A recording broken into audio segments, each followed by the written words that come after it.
Welcome to ఉమక్క చేతి వంట. ఈరోజు నేను మీకు చూపించబోయే రెసిపీ బీరకాయ పాలు. ఆయిల్ పోసుకోవాలి.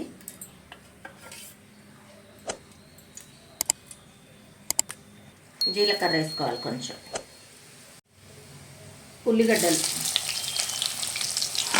ఈ ముందే కట్ చేసి పెట్టుకున్న ఉల్లిగడ్డలు వేసుకోవాలి. ఉల్లిగడ్డలు కొంచెం ఏగనివ్వాలి. కొంచెం కరివేపాకు,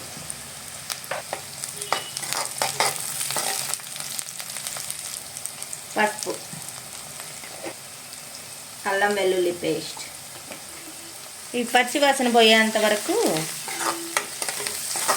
వేపుకుందాం. ముందే కట్ చేసుకున్న బీరకాయ ముక్కలు వేసేయాలి.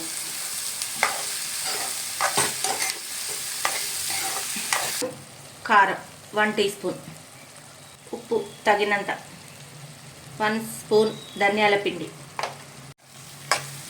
ఉడకాలి. ఇంకా ఈ కారం మంచిగా ఉడికేంత వరకు ఉడికించుకుందాం. కొంచెం కొత్తిమీర వేస్తున్నానండి నేను. ఇంకా ఈ పాలు మొత్తం మంచిగా ఉడకాలి. బీరకాయ పాలు మంచిగా ఉడికితే అప్పుడు ఆఫ్ చేద్దాం స్టవ్. వావ్, అయిపోయిందండి ఇంకా కర్రీ.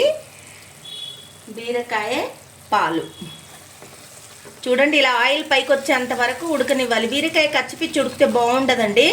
బీరకాయ మంచిగా ఉడికితేనే పిల్లలు కూడా ఇష్టపడి తింటారు అన్నట్టు ఈ కర్రీని. ఇప్పుడు పాలు పోసినాం కదా మనము, మస్తు టేస్ట్ ఉంటుంది. చాలా మంది